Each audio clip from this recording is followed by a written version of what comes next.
to the second topic. Dr. Chen will share the topic about accelerated drug discovery by comprehensive antibody engineering platform. Now, I will hand over to Dr. Chen again. Yeah. Thank you, Jessica. Let me share my screen again. All right, for the second talk, we will discuss the strategies of antibody engineering to improve the drug abilities for therapeutic antibody candidates. Drug development is considered as one of the most time-consuming and risky research in the health industries. It takes more than a decade for an idea to become a product on the market, and less than 1 out of 24 pipelines will survive this journey. To take a leading position in the drug market, the drug product market, first in class or best in class become the major strategies to clinical success. However, first in class comes with very huge R&D and clinical risk. So under such a circumstance, the me better solution becomes a favorable choice for the majority of the drug development pipelines. In order to translate the clinical term, the me better, into some actionable indicators for early stage R&D work, we usually evaluate the potential of a drug candidate through two perspectives or two aspects: the functionalities and the developabilities. The functionalities including the target binding affinities, specificities, cross-reactivities, and the biological efficacies. While the developabilities is defined as stabilities and solution properties.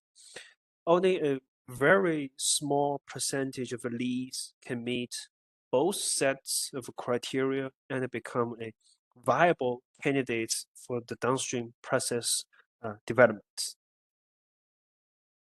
To achieve me better, a variety of antibody engineering tools can be used to improve the drug abilities.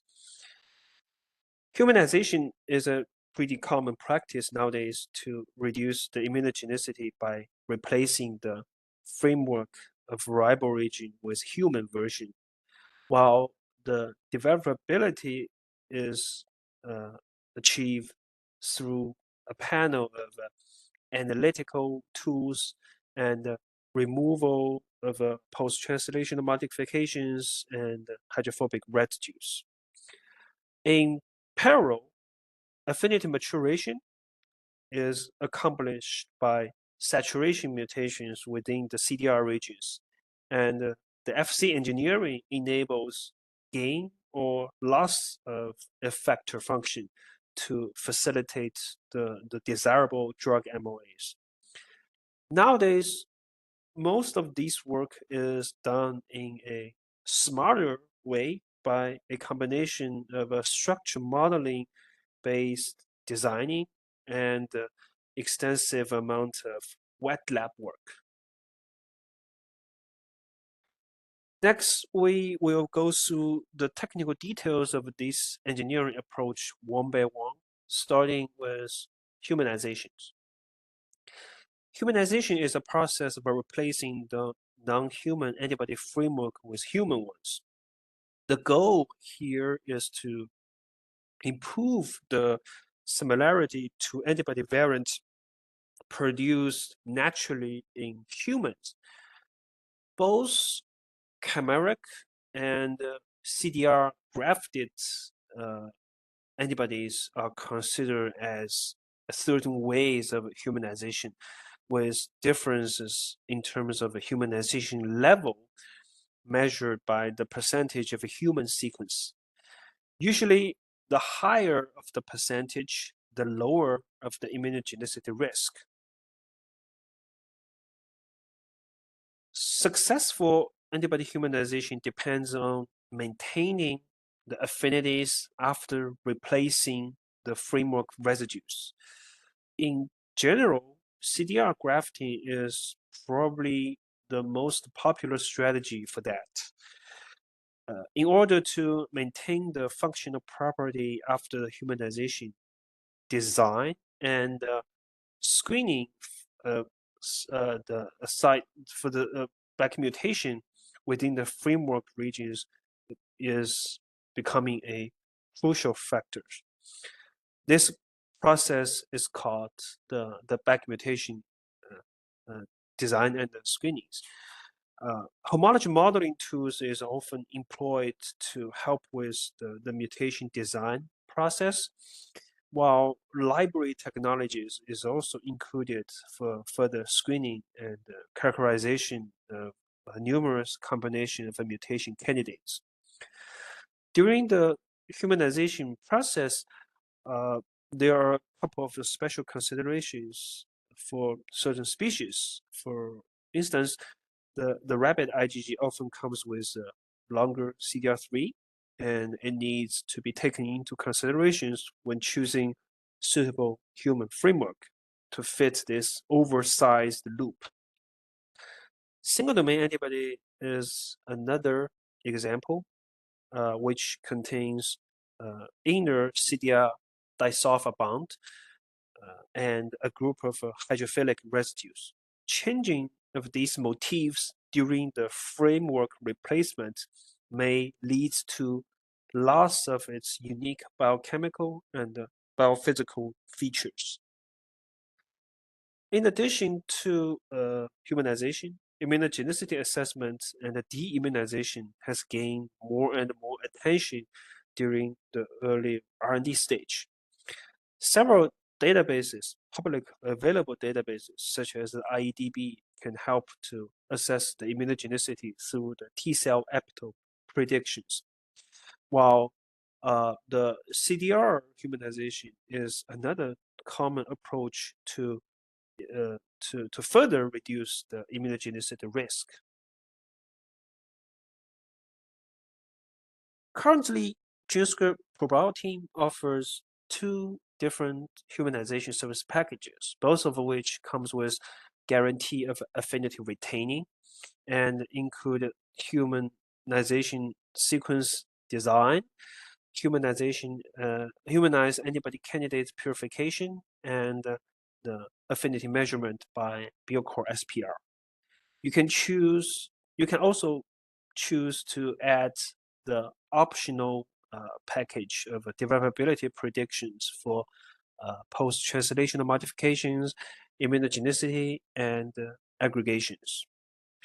The main differences between these two choices is the scale of the screening for back mutations.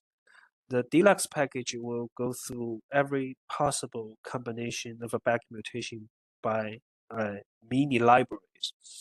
As a result, it takes 8 weeks as comparing to 2.5 weeks with the Express Cap package. We have been doing the humanization for almost a decade with hundreds of successful track records. Here, showing several representative case studies.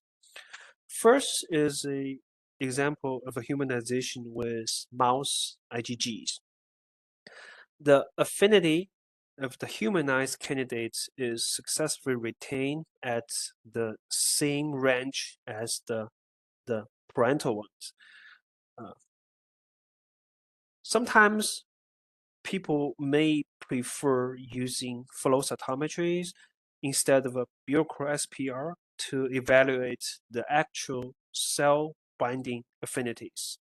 So in these circumstances, we will run flow cytometry dose response curve with calculated EC50 to make sure that the cell surface antigen binding affinity is not compromised after humanizations. VHH, the single domain humanization, as I mentioned previously, is a situation needs special consideration for its unique sequence motif and features. In this case study, most of the humanized candidates demonstrated equal or similar KD affinity range comparing to the parental wild-type sequence. In addition to converting animal IgG to humanized version, we have also done several cases converting the IgG into a different animal framework, such as like canines, felines, or horse. It is a pretty common practice for developing veterinary drugs. In this case studies, we obtained 3 canine-nized antibody with affinity retain within 3 folds of the parental antibodies. For the second part, let's talk about affinity maturations. A successful affinity maturation is to tune the affinities to a desirable range with minimal CDR mutations. To achieve these goals, a high quality library and powerful screening platforms are required. Traditionally, the NNK mutagenesis is widely used to introduce random mutation within the CDR. However, it often leads to either truncated proteins or unequal distribution of mutations.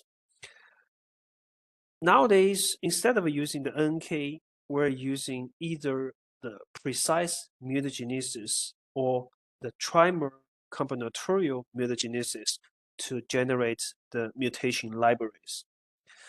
Comparing to NK technology, these two approaches can manipulate what kind of amino acid is introduced so as to avoid undesirable mutations and codon bias to improve the mutation distribution and library diversities.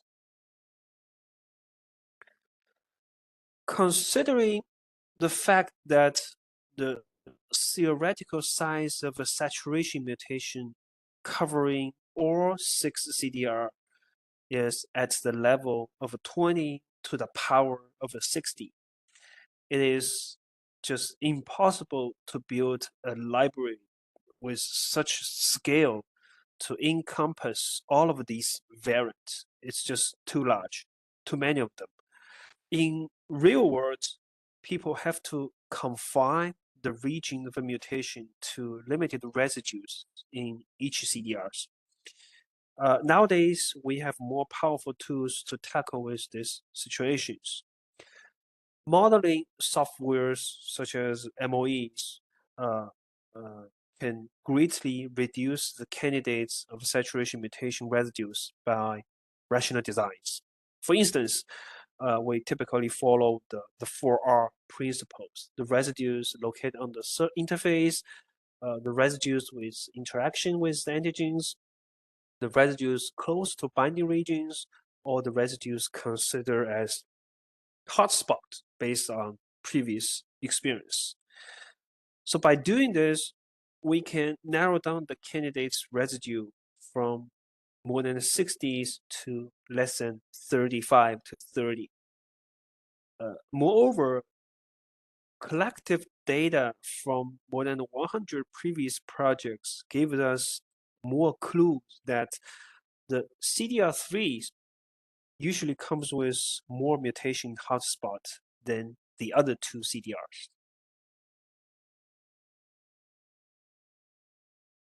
Based on the mutagenesis technologies, ProBio offers 2 different affinity maturation packages. The deluxe one, which is built on the precise site saturation mutagenesis library, and the standard one, which is built on trimer combinatorial mutagenesis library. We will get into the technical details of these two different strategies in the next couple of slides.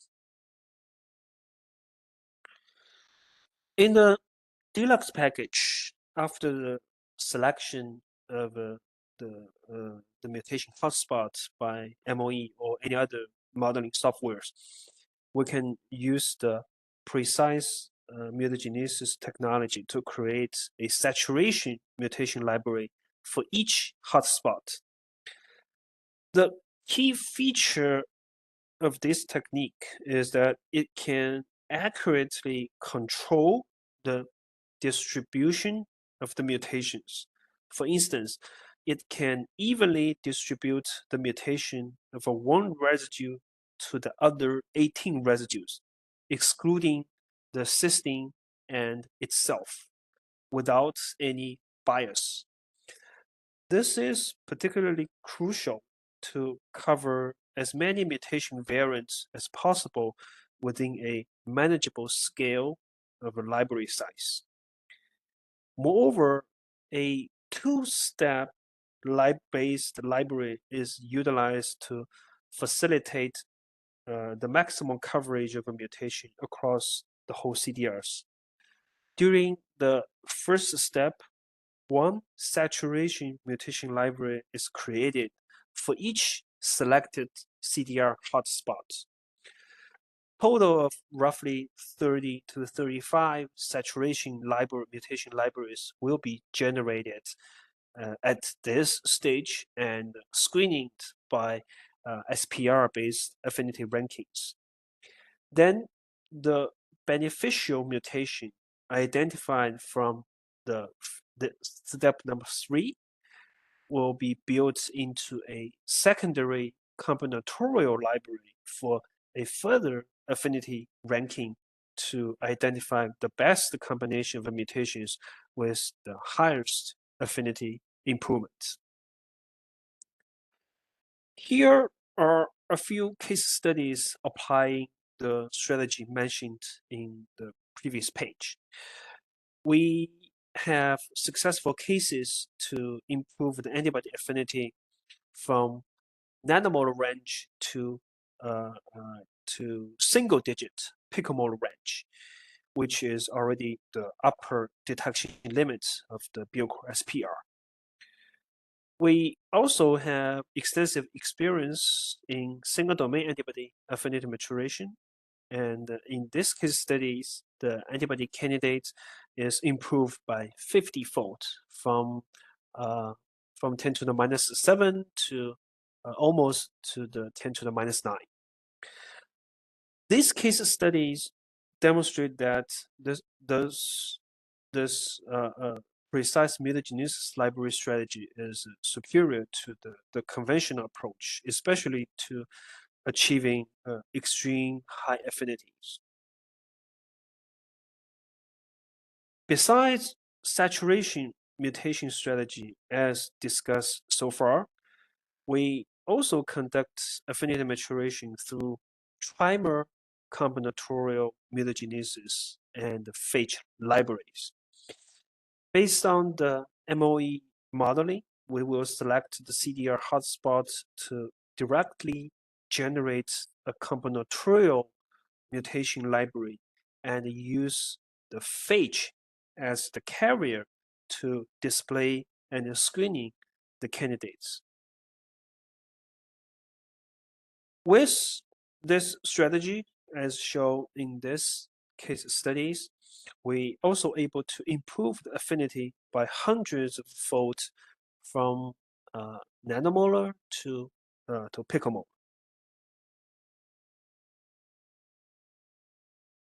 In addition to typical rodents or camelid antibody affinity maturation, we also have extensive experience with various kind of animal IgG, including cats, dogs, and rabbits. In these case studies, each of the candidates will improve to picomolar affinity range.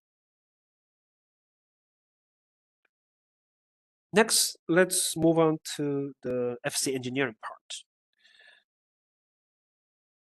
The goal of FC engineering usually falls into these three categories: either enhance or reduce effector function, or extension of half-life.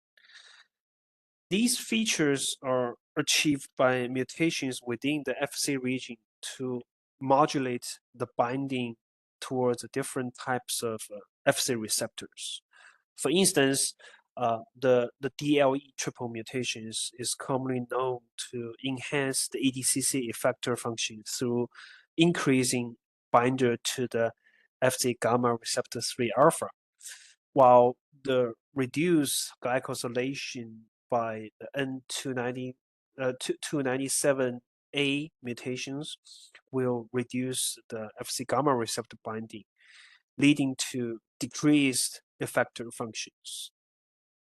In addition, the FC mutations such as the YTE triple mutations will increase the FcRn binding, facilitate the antibody recycle through the FcRn, leading to the longer antibody half-life. Taking the Fc silencing as an example, we have compared the profiling of several commonly used mutations, including the LALA PGs, STR mutations.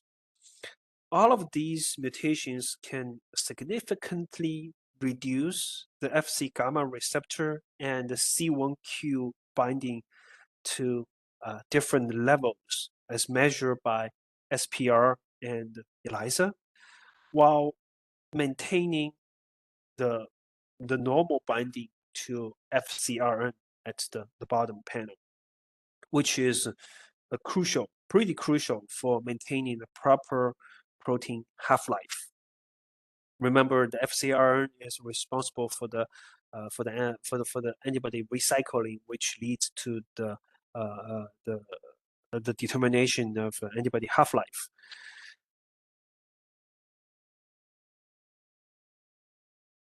Alternatively, it's also demonstrated that the cell surface binding to Fc gamma receptor is also significantly reduced with these mutants, and leading to down-regulated cytokine induction upon the CD3 and agonist antibody activations.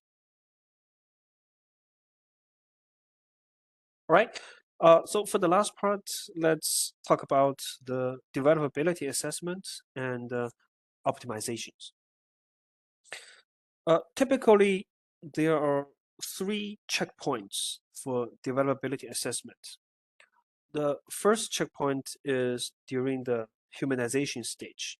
Usually, we will include the evaluation for the immunogenicities, the post-translational modifications, and the aggregations at this stage.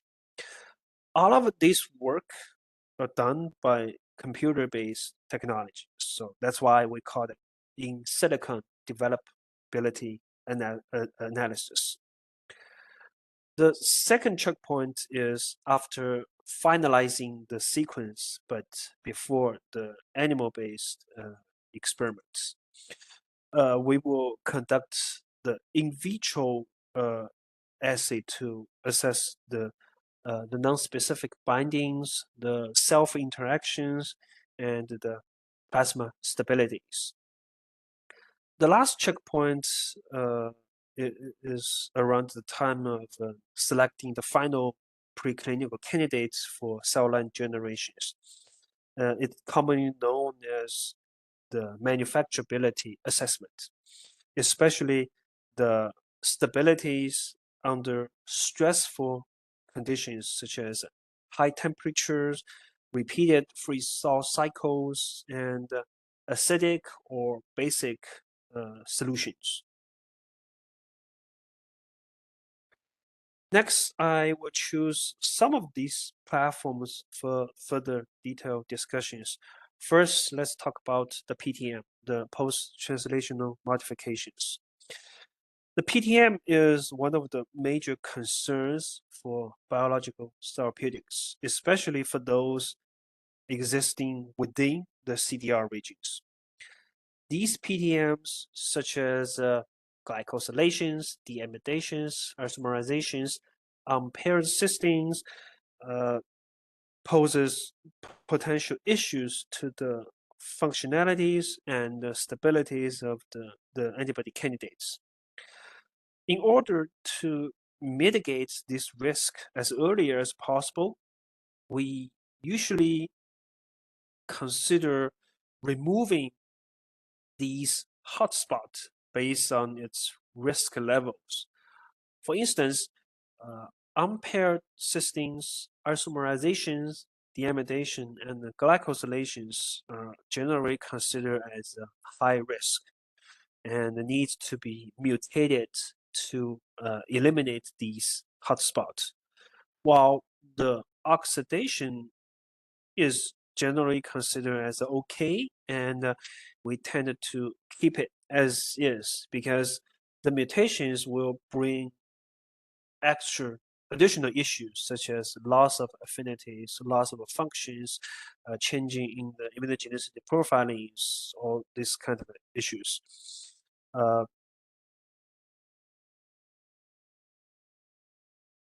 So in this case studies at the bottom panel, the existing isomerization hotspot, the DS, is mutated to two versions, either the ES or the DA. The green letters highlight the mutation site.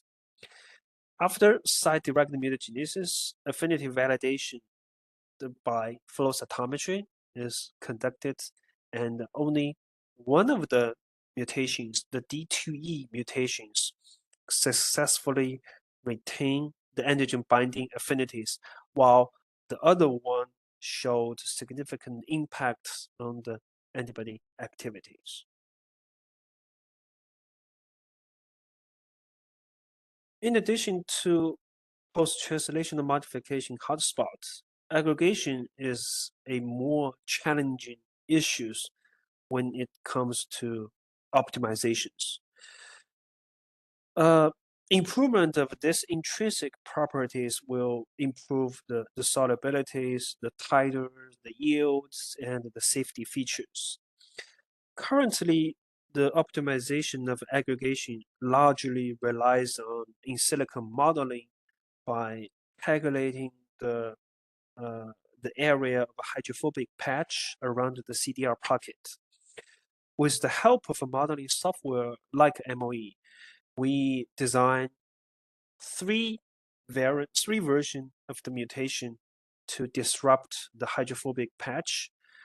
The aggregation is largely mitigated as demonstrated by much better yield and without any compromise of affinity as determined by the Bucor SPR. Next, the manufacturability is another crucial profiling during the late discovery stage work. As I mentioned previously, we will apply various stressful conditions such as 40-degree high temperatures, accelerate the acidic or basic pH conditions, or repeated freeze-thaw cycles, and evaluate the samples with a panel of analytical tools, including the DSF, DLS, SEC, HPLC, CSDS for purities and its stabilities. In this case study on the right panel, the candidate A showed significant decrease of purities after 4 hours treatment of acidic conditions, while candidate B showed upregulated oxidation and impaired bioactivities. So under these circumstances, the candidate C will be selected for CMC cell line generation. Okay, that's all for the second talk. Let's move on to the Q&A session. Thank you for your sharing again. Let's move on the Q&A session. Yeah, and once again, we invite you to submit your question in the chat or Q&A panel. And additionally, follow us on the LinkedIn and the Kakao channel for more online resources and updates.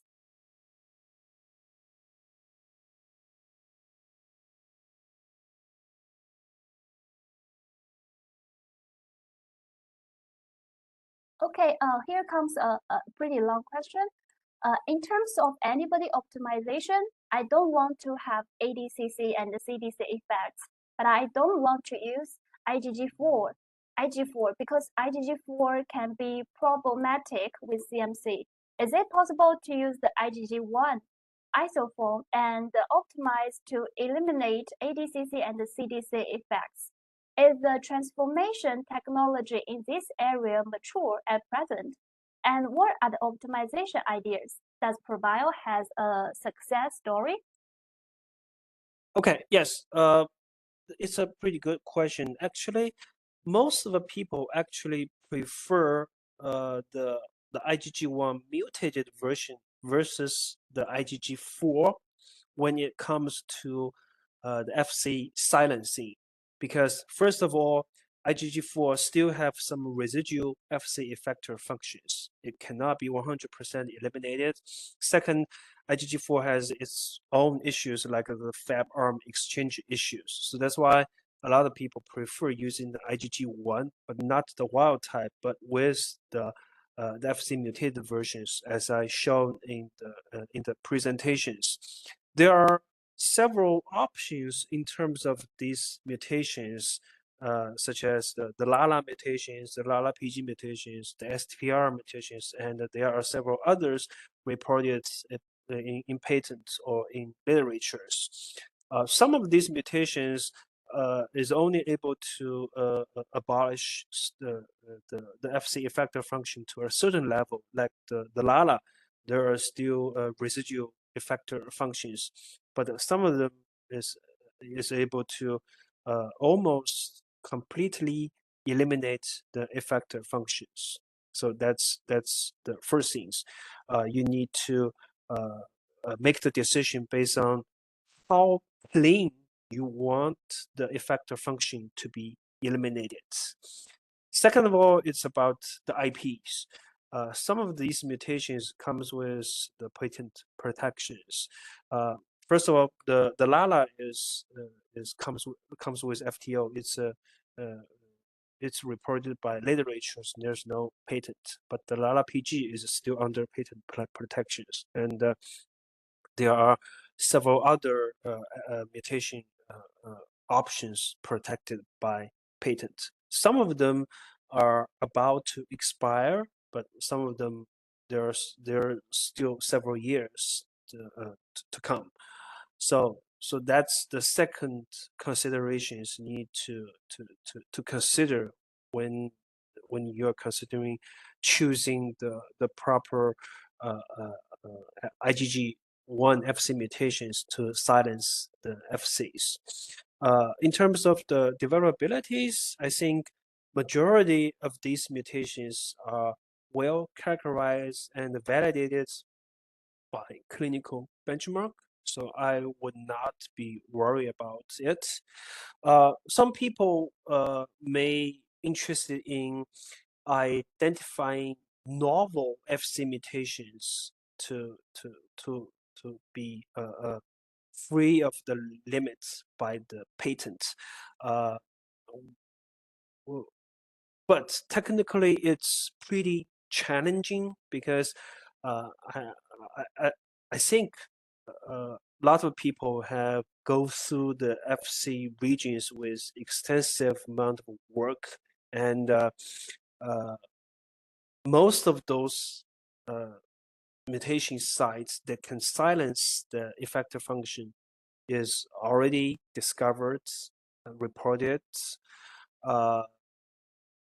I'm not saying it's impossible, but it's technically really challenging to identify new mutation sites that beyond the current patent, and it gives similar or even better Fc silence function.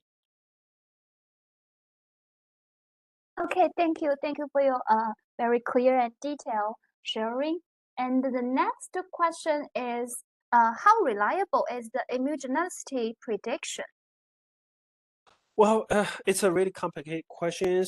Lots of people think the in silicon-based immunogenicity predictions is it's not very reliable. Uh, Actually, I tend to agree with that. We only use these immunogenicity tools as a input for us to select the candidates, but not to optimize your candidates based on the immunogenicity profiles. Even with cell-based immunogenicity assays like T-cell activation assays, MAPS assays, cytokine release assays, it cannot give you very accurate prediction about your drug candidates in the future clinical trials, because I mean human immune systems is very different from the in vitro cell-based reconstituted systems. There are a lot of factors comes in to to to to play with the immunogenicities. So the answer is I wouldn't call it a very reliable analysis. We can only use it as a reference to narrow down the candidates, but not to engineer your candidates. Thanks for your answer. And the next question is, why do you prefer the FASIBA platform over traditional phage library approach for affinity maturation? Yes, I didn't explain it very well during the presentation regarding the FASIBA platform versus the phage platforms. So the FASIBA is a E. coli-based expression system. Basically, the antibody candidate will be secreted into the supernatant to facilitate the high throughput screenings. So when you do the affinity maturation with the help of the FASIBA platforms, you can run the screening as a monoclonal version of screening, just like the way you do with hybridoma or single B cells. However, with phage, you have to conduct the panning process first, which is a process for polyclonal enrichment. During this enrichment, there's little control for you to manipulate the retaining or the loss of candidates. So that's why we actually prefer the FASIBA monoclonal-based screening versus the phage-based polyclonal screenings. And that's also why with the deluxe affinity maturation package, it can provide a higher affinity improvement guarantees comparing to the standard service, which utilize the phage and the trimer combinatorial mutation library. Okay, thank you. And the last question I see from my side is it possible to identify novel Fc mutation other than those reported in patent with either reduced or enhanced effector function? Yeah, actually, we already discussed this in the first questions. So I'm not saying it's impossible, but technically it's really challenging because people have already spent extensive resources and time to discover the Fc mutations with such features, and it's less likely for us to identify the novel mutations with equal or better efficacies. Okay, thank you. That's all the questions I received.